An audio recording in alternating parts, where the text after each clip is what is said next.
This is day 22 of the 100-day project. 22 days. Oh my gosh, that is so like wild to think about. So today I have been really enraptured with the recreating of a art project that I've had for a while. So I have had the Woke Magic Grimoire in some version since, oh my gosh, maybe 2017. And what I had found, I've sold it. It's a digital and a physical book. It's like part journal, part, do I have? Yeah, here, let me show you. So this is what it's been like, and I absolutely love it. It's like part journal, part tarot spreads, part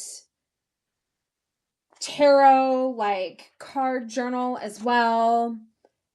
It was basically like a book of magic and astrology. And when I first put this together, what I was needing in my creative life was a like check in for magic, a check in to make sure that I was aligning myself spiritually, energetically, and magically with my life, right? I was trying to be more spiritual, more in divine alignment than I had previously been. And so that was my focus, and that was the focus of the Woke Magic Grimoire.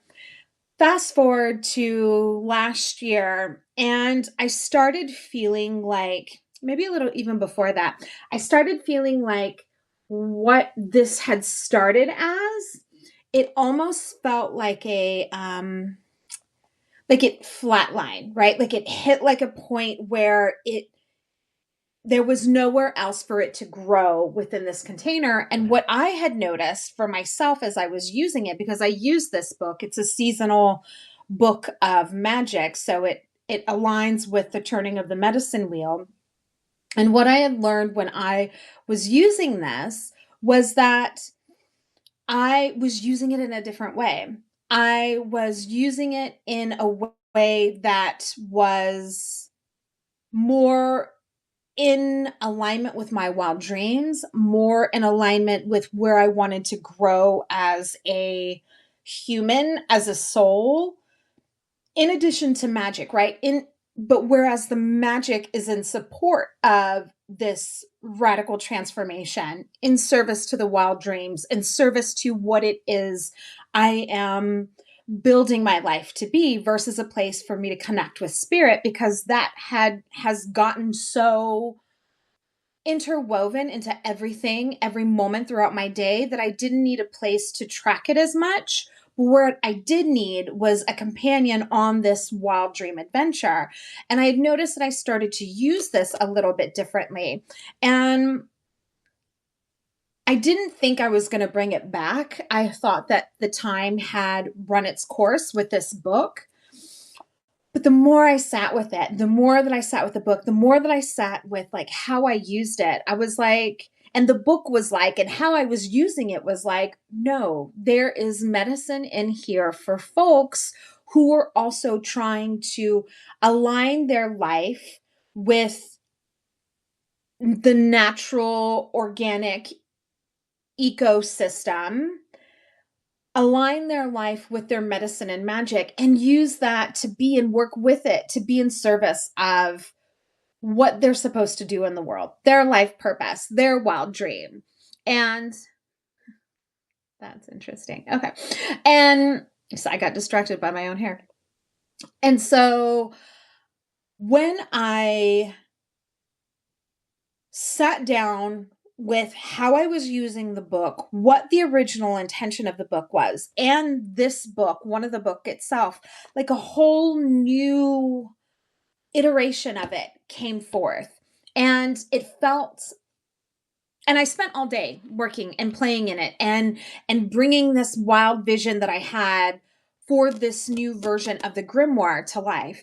And I was so inspired and motivated and charged up by it that I knew that this was something that wanted to go out into the world. And I share all of this with you because oftentimes as we create things, everything in which we create has its own life and death cycle. We don't really talk about that as much as I feel like we should. We also don't honor that as much as we should. Often, as creatives, if we have something, especially if we are using and working with our art to create a livelihood, there's a pressure to make the livelihood, and there's the pressure to keep something going beyond its own expiration point because we have to make a living. And I'm there with you.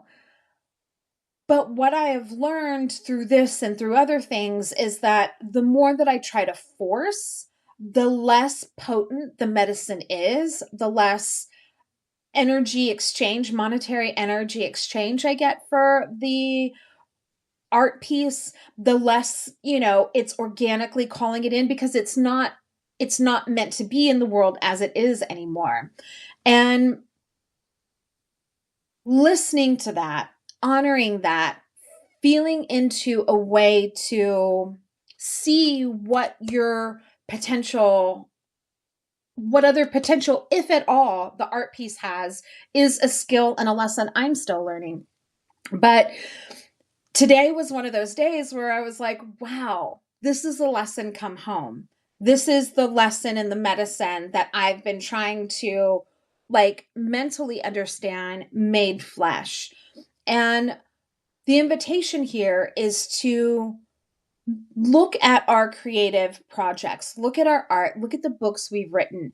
Are there things that are still in our wheelhouse, in our body of work that aren't, that are done in its format that it was, but are itching to be revived into something because you still use it, but you use it in a different way? And that's really what this was all about. Was I was still using the tool, but the package that it originally came in, I had outgrown. And we are going to outgrow our art. We're going to outgrow the things that we create. But the beauty about being a creative is that we can create it in our own image. We can create it in the version of ourselves that we're in. And I use everything that I create. All the journals that I create for the Wild Dream Journal Club, everything I use myself, because why would I give something to you that I don't use myself? And this book is one of those that has been with me since 2017. It has been part of the body of work. And it has been telling me for a while that it was ready to end this and become something new. And as I was feeling into that, it was like, it's no longer the woke magic grimoire, because it's not about magic. I mean, it still is, obviously, because everything is woven, magic is woven into everything in my orbit. But it's really about being your wild dream grimoire, the companion as you move through your wild dreams in a very seasonal, a very natural, holistic kind of way. And so, what was once the woke magic grimoire is now going to be the wild dream grimoire. And I spent all day today moving things around, making it like what it wanted to be, bringing it into life as the way that it wants to be now.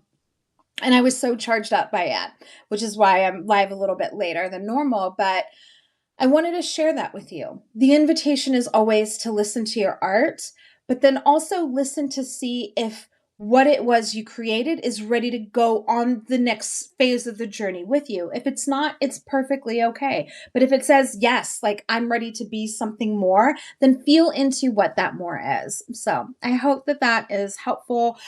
I know for me, I have so many things that I've created, and part of what I'm trying to feel into for myself is how can I give those things that I love, so I put so much love in, I put so much time designing in, how can I give that a more expansive, longer shelf life?